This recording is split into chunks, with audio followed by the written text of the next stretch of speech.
안녕하십니까. 반갑습니다. 찰스 디킨스가 쓴 올리버 트위스트의 서문에는 이런 문장이 나옵니다. 우리의 보편적 본성에는 최상과 최악의 색조들이 뒤섞여 있다. 상당 부분이 추악한 색조를 띠지만 가장 아름다운 무언가를 보여주기도 한다. 그것은 하나의 모순이자 변칙이며 일견 불가능으로 보이지만 그것이 진실이다. 오늘 본문에서도 그런 모순이 등장합니다.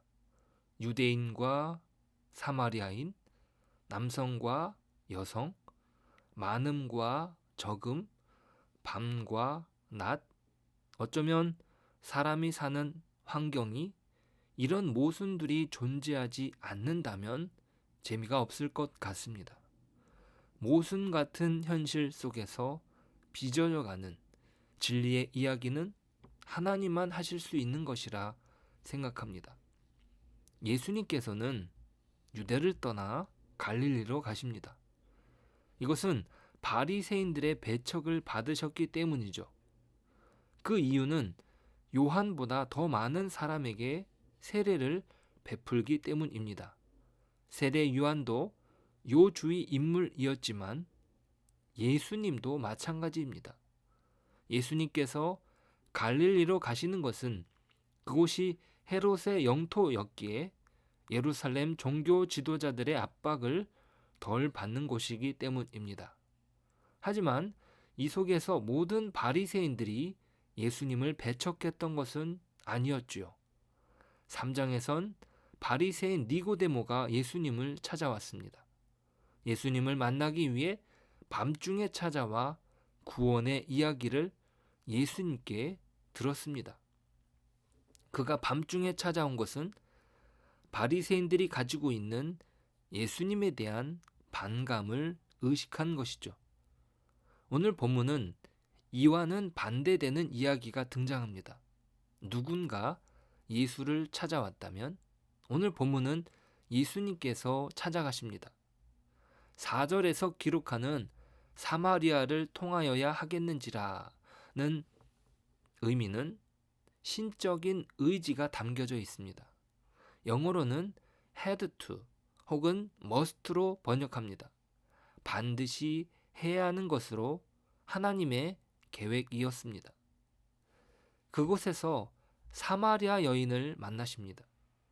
3장에서 유대인 중에 유대인이었던 니고데모를 만나셨다면 대조적으로 4장에서는 사마리아 사람, 그 중에서 여인을 만나시며 대낮에 만나십니다. 니고데모는 밤중에 예수님을 찾아왔다면 이 여인은 대낮에 아무도 나서지 않는 정오에 만나십니다. 예수님은 인간이 만들어낸 모순이나 대조를 무너뜨리십니다. 왜냐하면 그것이 옳지 못하기 때문이죠. 예수님은 목이 마르셔서 여인에게 물을 달라고 요청하십니다. 이때 여인의 반응은 놀랍습니다. 9절이에요.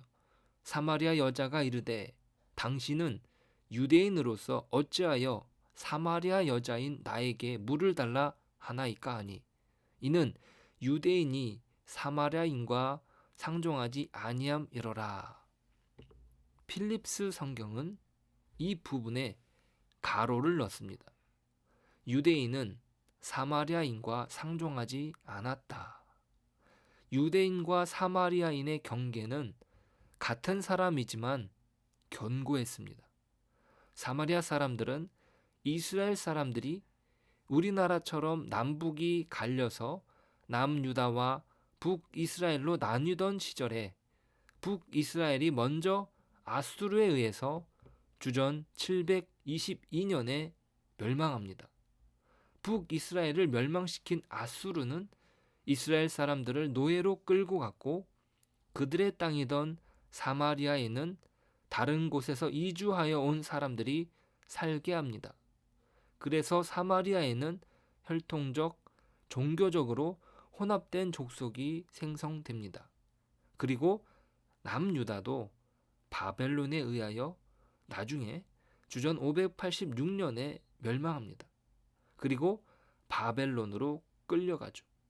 그리고 70년 후에 페르시아 왕 고레스에 의해서 유대인들이 자신들의 고향으로 돌아와 성벽과 성전을 재건합니다. 그 과정에서 그곳에 있었던 사마리아인들은 예루살렘과 성전 재건을 상당히 방해합니다. 그런 면에서 유대인들은 사마리아인들이 이방 신들을 섬기는 불결한 족속이요, 유대인들의 원수로 생각한 것이죠. 우리가 생각하는 이방 민족 정도가 아니라 자신들을 적대하는 자들로 그 골이 깊습니다. 게다가 남자와 여자 사이의 왕래도 자연스럽지 않음에도 예수님은 일부러 말을 건네십니다. 이것은 새로운 창조를 이루시기 위한 거죠. 요한복음의 시작을 천지 창조에서 시작했던 것처럼 세상을 창조하신 말씀이 육신이 되어 새로운 창조의 역사를 쓰십니다. 이렇게 말씀하시죠. 10절이에요. 예수께서 대답하여 이르시되 내가 만일 하나님의 선물과 또 내게 물 좀 달라 하는 이가 누구인 줄 알았더라면 내가 그에게 구하였을 것이요 그가 생수를 내게 주었으리라. 자, 예수님의 답변은 이해하기가 어렵습니다. 단순히 물에 대한 이야기가 아니라는 것을 조금만 귀를 기울이면 알아챌 것입니다. 단순히 육체적인 갈증을 풀어주는 물의 문제가 아니라 하나님의 선물, 즉 영혼의 갈증을 해결하는 영적인 문제라는 사실을 말씀하셨다는 것을 사마리아 여인도 알아챈 것입니다. 그래서 그녀의 대답도 맥을 같이 합니다. 물론 예수님의 답변과는 반대되는 이야기지만요. 11절 여자가 이르되 주여 물 기를 그릇도 없고 이 우물은 깊은데 어디서 당신이 그 생수를 얻겠사옵나이까? 우리 조상 야곱이 이 우물을 우리에게 주었고 또 여기서 자기와 자기 아들들과 짐승이 다 마셨는데 당신이 야곱보다 크니까. 그러니까 예수님 당신이 말하는 하나님의 선물, 즉 은혜라는 것을 야곱의 우물에서 충분히 누리고 누리고 있는데 더 이상 누리고 있으니까 더 이상 은혜는 필요가 없다는 것이에요. 즉 야곱의 우물은 그들에겐 믿음의 조상 유대인들과 동일한 야곱의 자손으로서 하나님의 선물을 누리고 있다는 말입니다. 여기에서 야곱의 우물은 더 깊은 의미로 시내산 언약 체계, 즉 율법의 언약 체계를 상징합니다. 그러니까 사마리아 여인은 자기네 민족이 하나님께서 자신들의 조상 야곱에게 주신 언약에 의해서 생명을 얻을 것이라고 말하는 것이죠. 예수님께서는 여기에 대하여 야곱의 우물은 결국에 목마르게 한다고 말씀하십니다. 지금까지 거기서 농사 짓고 식수를 얻었을지라도, 즉 시내산 언약 체계에 따라서 하나님의 백성 노릇을 했을지라도 그 조상에게 주어진 언약은 다시 목마르게 할 뿐이지 진정한 구원이 될 수 없다는 것입니다.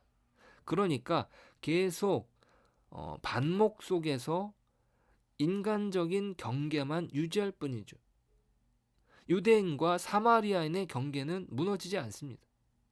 영혼의 목마름에 진정한 해소가 없는 거죠. 예수께서 주시는 물은 영생을 주는 성령을 말합니다. 예수님 자신이기도 하죠. 예수님 자신이 주는 물은 물리적 의미의 물이 아니라 초월해서 오는 성령을 의미하며 그 물은 다시 목마르게 하는 것이 아닙니다. 이것은 곧 영원한 생명을 얻게 하는 목마르지 않는 성령을 두고 말씀하신 것이죠. 자, 그러니까 이스라엘을 계속 목마르게 했던 우물은 야곱의 우물입니다. 그들이 생각하는 율법적 체계는 서로를 경계하고 구별했지만 계속 목말랐던 것이에요. 그러나 주님께서 주시는 성령은 이스라엘뿐 아니라 우리의 목마름도 해소해 줄 것입니다. 그렇다면 우리를 목마르게 하는 야곱의 우물은 무엇입니까? 내가 설정해 놓은 신앙적인 경계는 나를 만족시켜 주는 것이 아니라 목마르게 만들었던 것이죠. 오히려 주님과의 교제를 방해합니다. 저 사람만 없으면 되겠는데 라는 생각? 이것만 하면 되는 것 아니야? 그러면서 그를 받아들이지 못하는 어떤 문제라는 것은 사실상 아무것도 아닌데 우리는 단순히 어떤 편견으로 상대방을 폄훼합니다. 그 문제만 해결하면 나는 당신을 받아들일 수 있어 라는 어떤 조건이 그런 것들이죠. 우리가 자녀들을 대할 때도 그렇습니다. 내가 이 문제만 해결하면 좋을 텐데 그러면 넌 더 훌륭한 사람이 될 거야. 어쩌면 우리 자신에게도 그런 경계를 설정합니다. 조금만 여유가 있다면 좋을 것을. 왜 하나님은 이 문제를 들어주지 않는 것인가? 이 문제만 해결된다면 좋을 텐데. 어떤 환경이 나아지기를 바랍니다. 그런데 많은 경우 하나님은 모든 환경을 다 사용하십니다. 진정으로 우리를 구원하여 주시는 분은 예수님이시기 때문이죠. 환경의 문제가 어떤 민족의 문제가 아닙니다. 그분을 통해서 주시는 생수로만 우리의 갈증이 해결되는 것입니다. 하나님은 모든 것을 그리스도 안에서 완전케 하십니다. 모든 것이 어우러져 아름다운 작품을 만드시죠. 그 세계는 예수 그리스도를 통한 하나님의 나라입니다. 그 누구도 예외 없이 그 나라에 들어갈 수 있습니다. 그리스도를 통해서 그렇게 어우러진 나라는 아름다운 빛깔을 만들어냅니다.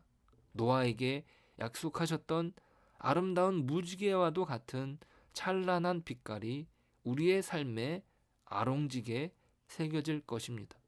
우리의 삶은 그렇게 하나님께서 그리스도를 통해서 오늘도 아름답게 빚어가실 것입니다.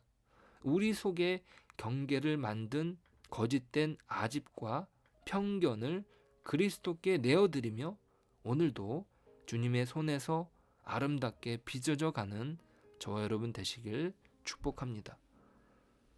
기도하겠습니다. 하나님 감사합니다. 우리 안에 어떤 경계 아니면 우리 안에 가지고 있는 어떤 편견이 우리를 온전한 하나님의 사람으로 만들지 못함을 고백합니다. 하나님 우리를 주의 은혜로 빚어주십시오. 우리가 가지고 있는 어떤 편견이 하나님을 가까이 다가가지 못하게 만드는 또 다른 사람을 하나님의 사람으로 보지 못하게 만드는 그런 어리석음이 있습니다.